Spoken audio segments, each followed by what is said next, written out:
Assalamualaikum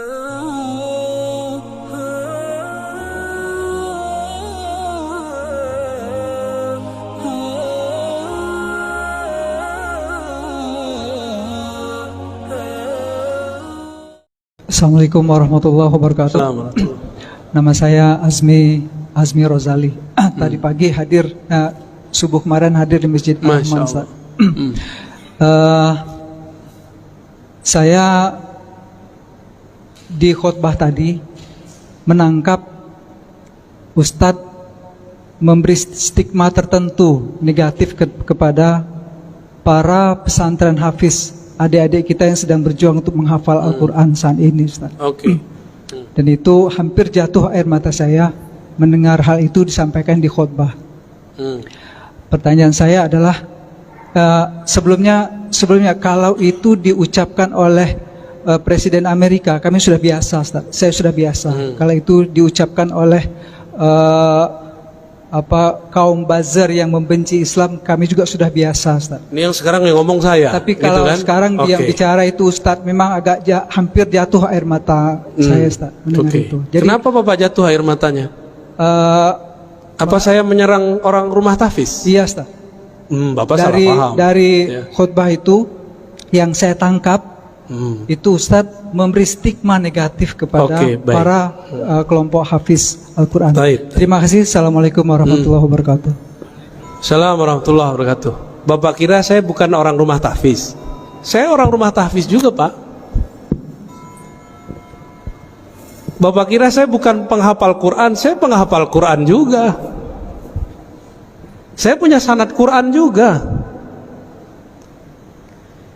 Tapi baginda Nabi mengabarkan nanti di akhir zaman akan muncul khawarij yatluna ayatillah rotba. Mereka kalau baca ayat itu rapi. Kita nggak faham maksudnya apa. Ternyata di akhir zaman menjamur rumah-rumah tahfiz. Disitulah masuk khawarij. Saya nggak menyalahkan rumah tahfiz, tapi saya menyalahkan kalau rumah tahfiznya kemasukan. Paham? Dari 2008 saya membersamai rumah tahfiz di Pamulang, di Ciputat, di sono. Kita ngajar mereka.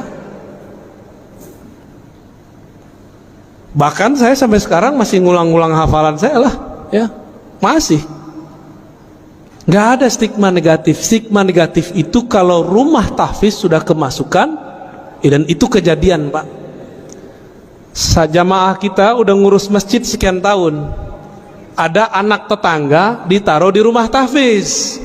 Rumah tahfiz namanya kayak sahabat gitu, ya. Pas Ramadan ada surat dari madrasahnya untuk berceramah berkultum. Apa isi kultumnya? Dari awal sampai akhir menyalahkan amalan di masjid itu. Anaknya baru berumur 9 tahun. Kemasukan nggak? Kemasukan, Pak. Itu di sana, di pusat itu. Saya nggak tahu nasibnya kalau di sini.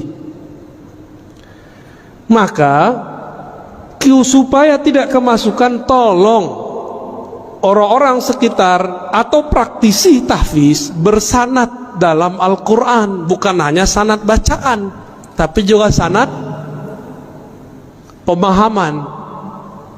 Jadi stigma negatif kita kepada orang yang menyusup kepada rumah tahfiz, bukan rumah tahfiznya. Saya mau tanya, Pak, dari dulu negeri ini sudah ada belum pesantren tahfiz? Bapak jujur, sekarang yang buka rumah tahfiz, hafiz gak? Jujur aja, Pak. Hafiz gak? Rentan gak kemasukan? Itu maksud saya, paham? Kenapa kita kalau mau mengurim anak kita tahfiz nggak dikirim ke pesantren tahfiz? Di mana pesantren tahfiz di Indonesia paling maju? Anak kecil-kecil, Pak, kayak gini hafiz 30 juz banyak. RCTI kan baru muncul kemarin sore yang digawangi oleh Syekh Ali Jaber almarhum. Kalau di Kudus, di Kerapiak, Pangandaran itu udah biasa bocah-bocah kecil hafal Quran. Tapi di Kudus ada syarat ijazahnya, nggak boleh ikut musabaqah, nggak boleh ikut lomba Quran, nggak boleh. Anak-anak kecil hafiz Quran 30 juz, antum percaya nggak? Segede-gede gini. Kelas 6 SD udah ulang sekian kali. Masuk SMP udah belajar qiraat mereka sebagian. Kita ini giliran politik ustadz gak boleh ngomong politik, giliran kimia kedokteran ustadz gak boleh ngomong. Giliran antum gak ahli Quran, punya rumah, pengen beramal, gak percaya sama ustadz, udah buat aja rumah tahfiz, gaji aja ustadz. Kita ini siapa bisa gaji-gaji orang? Emang kita bisa menjamin Quran yang kita sebar itu sahih? Ini mohon maaf nih orang-orang kaya ya, antum percaya deh sama ustadz, percaya sama ulama yang bersanad. Ini ngeliat ustadz udah curiga dulu ya.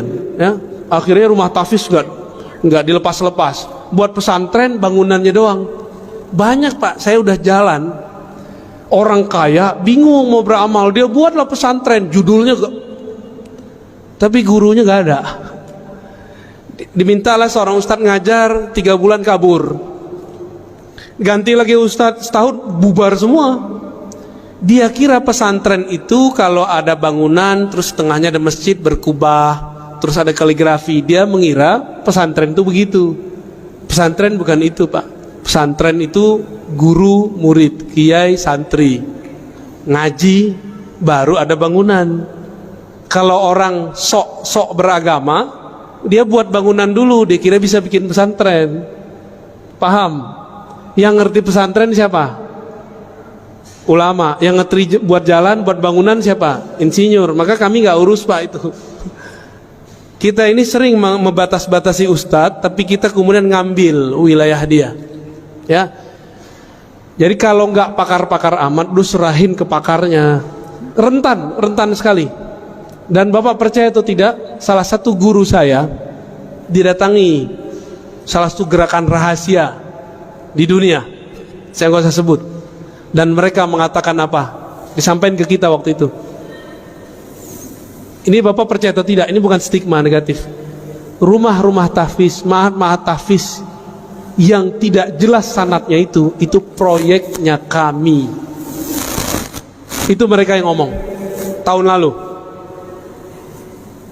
untuk mengadu ulama-ulama yang ada di pesantren-pesantren dengan orang yang juga berkopiah, ngafal Quran tapi isi dalam kolbunya tidak ada Quran, dia cuma ngapal. Ini mohon maaf Pak, kita ini kan termakan. Kalau makof itu ke ahli Quran. Ahli Quran itu ada yang pakarnya hafalan, ada yang pakarnya tafsir, ada ahli Quran pakarnya di hadis, ada ahli Quran pakarnya di fikih, ada ahli Quran pakarnya di tasawuf. Itu semua ahli Quran, bukan yang cuma tamatan Quran pak, hafal tahfiz, enggak. Apakah bisa mengamalkan Quran tanpa ilmu fikih?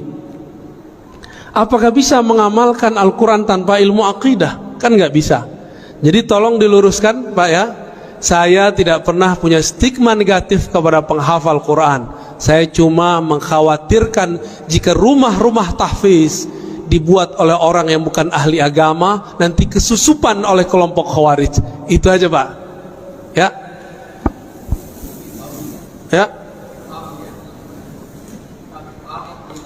Oh Bapak udah paham. Oke. Berarti Bapak sudah tahu titik-titik gelapnya di mana ya. Ya. Cukup? Ada lagi?